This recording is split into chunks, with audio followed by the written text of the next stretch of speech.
It was a quiet Sunday evening in 1987 when something truly bizarre happened in the small town of Willow Creek, California. A man named Jack disappeared without a trace while taking an evening stroll through the woods near his home.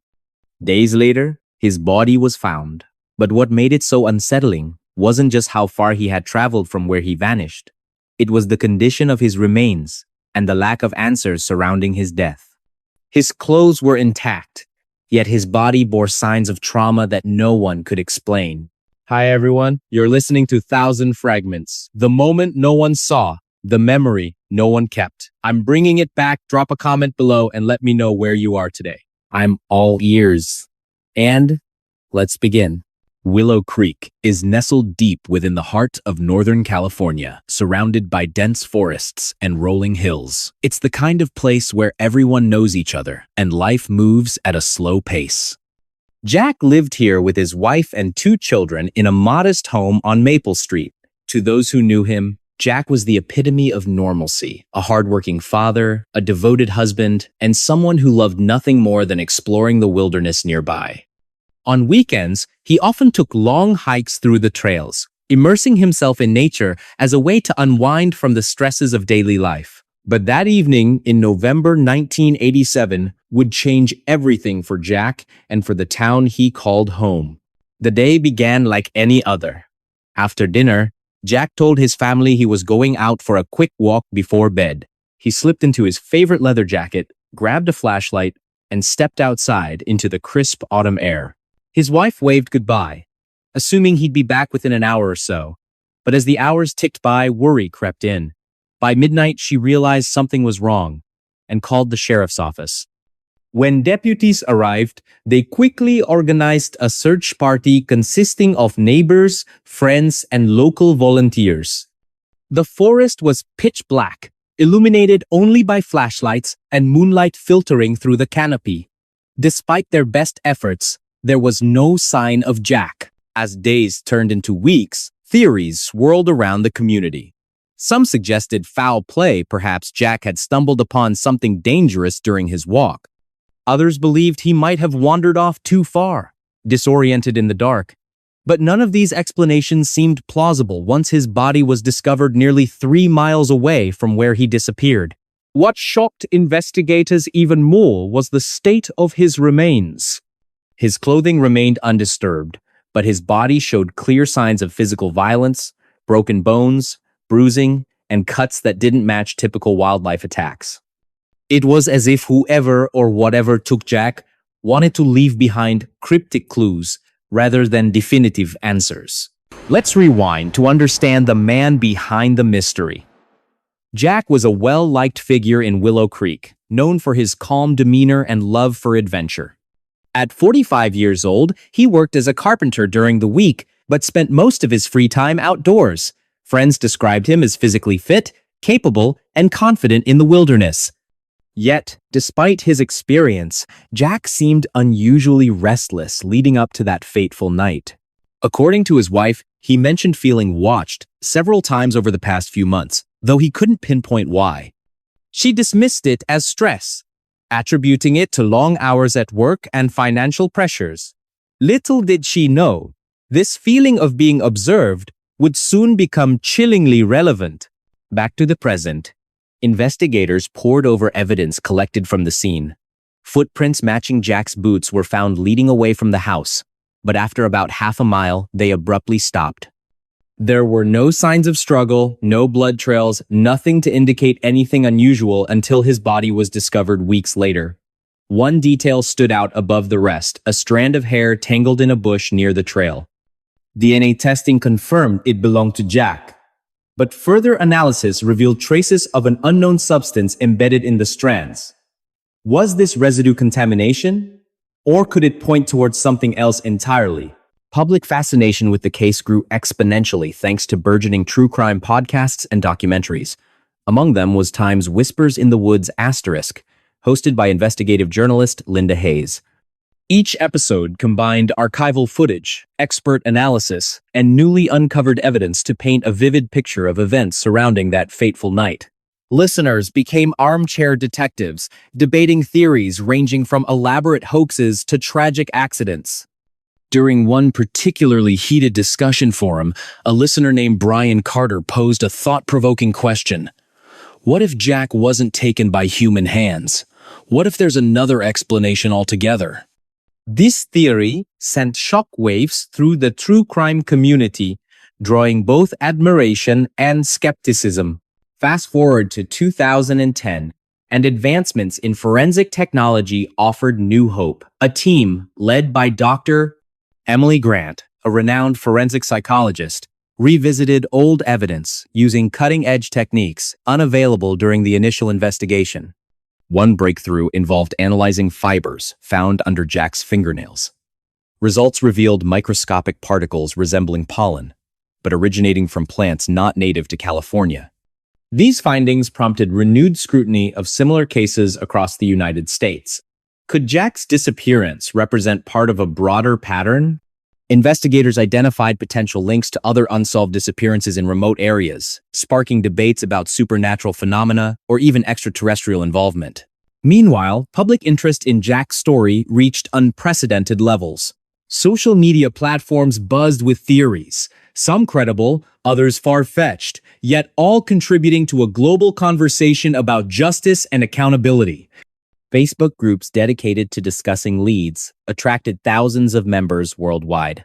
Conversations ranged from speculative musings to well-researched arguments supported by data.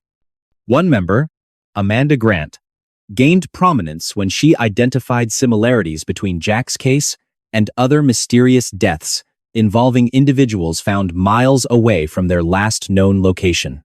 Her findings prompted authorities to explore connections previously dismissed as coincidental. Are we looking at copycat crimes? Or does this suggest something larger? In 2013, a former neighbor came forward, claiming to recall suspicious activity near Jack's home days before his disappearance. Though vague, these recollections sparked new lines of inquiry. Detectives revisited old statements, searching for overlooked details that might connect dots unseen before. Every little piece matters, insisted Detective James Peterson during another late-night session reviewing files stacked high around his desk. By 2020, social media played increasingly vital roles in disseminating information related to the case. Twitter threads dissected evidence, Reddit forums debated theories, and YouTube channels uploaded videos piecing together fragments of the puzzle. Then came the twist. Forensic genealogy techniques identified a distant relative linked to DNA profiles discovered at the crime scene years earlier. Investigators raced to interview the individual, uncovering surprising ties to Willow Creek during the mid-1980 seconds. While circumstantial, the connection provided tantalizing possibilities worth pursuing. "We're closer than ever before," declared James during a press conference held amidst heightened tension. Cameras flashed as reporters clamored for answers, underscoring the significance of this development. Yet, despite these advances, fundamental questions remained unanswered. Why did Jack travel so far into the wilderness? How did he end up miles away from his starting point without leaving any discernible trail? And perhaps most hauntingly, what role, if any, did the town itself play in his demise? The atmosphere shifted dramatically as public interest in the case grew once again. Online forums buzzed with discussions, piecing together clues and debating theories. Social media campaigns reached millions, reminding the world of Jack's story and the importance of vigilance. What really happened to Jack? Is he still alive somewhere, waiting to be found? Or did some cruel twist of fate claim his life that fateful evening? These questions lingered like shadows over Willow Creek, casting doubt and despair over the hearts of those who cared. By 2023, significant progress had been made in identifying previously unknown victims connected to similar cases. Advances in forensic anthropology enabled analysis of skeletal remains discovered near remote locations frequented by hikers and campers. Each identification brought closure to grieving families, while simultaneously deepening society's collective unease about the extent of such crimes. Public memorials erected in honor of victims served dual purposes, commemorating lives lost and warning future generations against falling prey to similar ideologies. Throughout these developments, Emily maintained a complex relationship with her subject matter. On one hand, she felt driven by professional curiosity and moral obligation to uncover truths buried beneath layers of myth and misinformation. On the other hand, she grappled with personal demons triggered by immersing herself so deeply in darkness. How do you study something so monstrous without letting it consume you? She mused during a rare moment of reflection.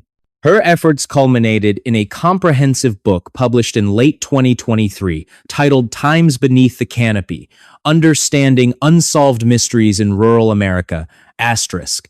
The manuscript combined historical research, contemporary analysis, and first-hand accounts to create the most complete picture of Jack's life and disappearance ever assembled.